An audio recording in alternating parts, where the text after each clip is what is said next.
بسم اللہ الرحمن الرحیم۔ رمضان المبارک کا تعارف اس ہستی کی زبان سے جو رمضان المبارک کی عظمتوں سے سب سے زیادہ واقف ہیں وہ جاری ہے، یعنی حضور نبی کریم صلی اللہ علیہ وسلم نے رمضان المبارک کی عظمتوں کے بارے میں کیا کچھ بتایا ہے۔ تو ایک لمبی حدیث مبارکہ پڑھی، اس کی کچھ تشریح جاری ہے۔ اسی حدیث مبارکہ میں حضور نبی کریم صلی اللہ علیہ وسلم نے رمضان المبارک کی ایک خصوصیت یہ بیان فرمائی کہ جو آدمی رمضان میں نفل پڑھتا ہے وہ اس طرح ہے جیسے غیر رمضان میں فرض پڑھنے والا، اور جو آدمی رمضان میں فرض پڑھ رہا ہے اس کا اجر و ثواب اس طرح ہے جیسے غیر رمضان میں 70 فرض پڑھنے والا۔ تو یہ ایک ایسی خصوصیت ہے رمضان المبارک کی جو پھر پورا سال دوبارہ حاصل نہیں ہو سکتی۔ اور اس طرح کی باتیں سننے کے بعد ہمیں اپنے دل کی کیفیت کا ضرور تھوڑا اس کا ٹٹولنا چاہیے اس کو، کہ یہ جو بات حضور نبی کریم صلی اللہ علیہ وسلم نے فرمائی کہ اس کے بعد عبادت کے اندر ہمارا ذوق اور شوق بڑھا یا نہیں بڑھا۔ تو اگر اس کے اندر ہمیں کوئی خاص کیفیت محسوس نہیں ہو رہی تو یہ ایک ایمانی اعتبار سے بہت فکر مندی کی بات ہے کہ ہمیں کوئی یہ بتائے کہ آپ کو اتنے ڈالر ملیں گے فلاں کام کرنے پر، تو وہ تو ڈالر ریٹ پاکستان کے ریٹ کے مطابق حساب کتاب کرتے ساتھ ہی ہمارا شوق آسمانوں پر پہنچ جائے۔ اور یہ جو بات حضور فرما رہے ہیں کہ نفل فرضوں کے برابر اور فرض 70 فرضوں کے برابر، تو ہمیں اس کے اندر کوئی فرق محسوس ہی نہ ہو اپنی دلی کیفیت کے اندر، تو یہ ایک بہت زیادہ پھر لمحہ فکریہ ہوگا۔ اور حقیقت یہ ہے کہ جیسے یہ بات یقینی ہے، اس میں کوئی شک نہیں ہے کہ اس وقت عصر کی نماز کا وقت ہے، باہر سورج نکلا ہوا ہے، روشن ہے، اس سے سینکڑوں گنا زیادہ یہ بات یقینی ہے جو حضور نبی کریم صلی اللہ علیہ وسلم نے فرمائی ہے۔ تو اس لیے رمضان المبارک میں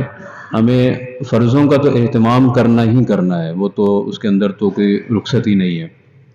لیکن اس کے اندر اگر یہ ساتھ کیفیت شامل ہوگی تو اب یہ بوجھ محسوس نہیں ہوں گے۔ اب انسان کو لگے گا کہ یہ تو آخرت کی کمائی کا اتنا سنہری موقع ہے کہ مجھے بالکل بھی اس کو ضائع نہیں کرنا چاہیے۔ اس کے ساتھ ساتھ ہمیں تو نفل پڑھنے کا بھی شوق لگے گا۔ تو ہمیں کوشش کرنی چاہیے کہ رمضان المبارک میں جو کچھ خاص نوافل ہیں جن کے بارے میں حضور نبی کریم صلی اللہ علیہ وسلم نے خاص فضیلتیں بتائی ہیں، ان کا تو ضرور اہتمام کریں۔ اس میں بہت زیادہ وقت نہیں لگے گا لیکن اجر و ثواب فرضوں کے برابر حاصل ہوگا۔ مثال کے طور پر تہجد کی نماز ہے۔ نفل نمازوں میں اگر یوں کہا جائے کہ یہ تہجد نفل نمازوں کی سردار ہے تو کوئی اس میں شک نہیں ہوگا، کوئی مبالغہ نہیں ہوگا۔ آپ اندازہ کریں کہ باقی نمازوں میں تو مسجد میں مؤذن یہ اللہ رب العزت کا نمائندہ بن کے منادی کر رہا ہوتا ہے کہ آؤ کامیابی کی طرف، اور تہجد کے بارے میں احادیث مبارکہ یہ بتا رہی ہیں کہ خود اللہ رب العزت صبح تہجد کے وقت میں بندوں کو آواز لگا رہے ہوتے ہیں، ہے کوئی مغفرت طلب کرنے والا جس کو میں معاف کر دوں، ہے کوئی اپنی مشکلات کو دور کروانے والا جس کی میں مشکلات دور کر دوں، یہ ہے کوئی رزق مانگنے والا جس کو میں رزق عطا فرما دوں۔ تو یہ خود اللہ رب العزت اس نماز کے لیے ندا لگا رہے ہوتے ہیں، اور پھر خاص رحمت اللہ رب العزت کی اس وقت میں متوجہ ہوتی ہے۔ تو سحری کے لیے تو اٹھنا ہی ہے، کوئی 15-20 منٹ 25 منٹ پہلے اٹھ جائیں۔ کم از کم جو مقدار ہے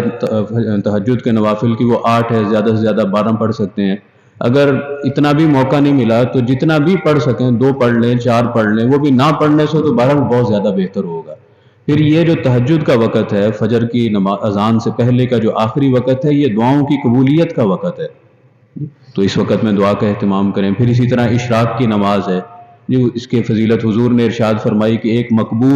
قبول حج اور عمرے کا ثواب ملتا ہے اشراق کی نماز پڑھ لیں۔ چاشت کے بارے میں آتا ہے کہ انسان صبح جب بیدار ہوتا ہے تو اس کے ذمہ یہ ہوتا ہے کہ یہ اس کے جسم میں جو جوڑ ہیں ان کا صدقہ ادا کرے، تو چاشت کی نماز میں یہ سارا صدقہ ادا ہو جاتا ہے۔ اوابین کی نماز ہے، مغرب کے بعد 6 نفل کم از کم، زیادہ سے زیادہ 20 نفل پڑھے جا سکتے ہیں۔ اس کے بارے میں حضور نے فرمایا کہ جو مغرب کے بعد 6 نفل پڑھ لے 12 سال کی عبادت کا ثواب ملتا ہے۔ یہ کتنے بڑے نفل۔ پھر اسی طرح اگر موقع مل جائے صلاۃ التسبیح پڑھیں۔ حضور نے اپنے چچا کو سکھائی ہے جو آپ کے بہت زیادہ قریب تھے آپ کے دل کے، آپ نے فرمایا کہ ہر چھوٹا بڑا گناہ اس سے معاف ہو جاتا ہے، یعنی تو چلے روزانہ نہیں تو ہفتے میں کسی ایک دن، جمعے والے دن پڑھ لیں، ویسے کسی دن پڑھ لیں، صلاۃ التسبیح کا اہتمام ہو۔ پھر آپ اندازہ کریں کہ وضو کے بعد تحیۃ الوضو، حضرت سیدنا بلال حبشی رضی اللہ تعالیٰ عنہ کو یہ جو حضور نے پوچھا کہ تمہارا کون سا خاص عمل ہے کہ جنت میں تمہارے قدموں کی آواز میں نے اپنے سے آگے آگے سنی، جی تو انہوں نے کہا کہ اور تو کچھ سمجھ نہیں آتا، بس یہ ہے کہ کہ جب میں وضو کرتا ہوں تو جتنے اللہ تعالیٰ توفیق دیتے ہیں اس کے بعد میں اتنے نوافل پڑھ لیتا ہوں۔ یہ 2 نفل تو ہم نے خاص کر لیا نا، حضرت سیدنا بلال نے 2 نہیں فرمایا تھا، بلکہ کہا کہ جتنے اللہ چاہتا ہے اتنے میں نفل پڑھ لیتا ہوں۔ تو صلاۃ تحیۃ الوضو مسجد کے اندر آئیں اور مکروہ وقت نہ ہو تو تحیۃ المسجد، تو یہ وہ نوافل ہیں کہ جن کی ویلیو اس وقت بڑھی ہوئی ہے، اور رمضان المبارک خاص طور پر اللہ رب العزت کے قرب حاصل کرنے کا مہینہ ہے، تو ہمیں اپنے اوقات کو اس طرح سے مینیج کرنا چاہیے کہ کم از کم ان نوافل کے لیے، اب یہ سارا دن میں تقسیم ہوں گے تو زیادہ وقت بھی اس کے اندر صرف نہیں ہوگا، اور تھوڑا سا صرف اہتمام کریں گے تو اتنا زیادہ فرضوں کے برابر ثواب لکھوانے کا اللہ رب العزت نے یہ مواقع پورے 30 دن کے اندر ہمیں عنایت فرمائے ہیں، اور پھر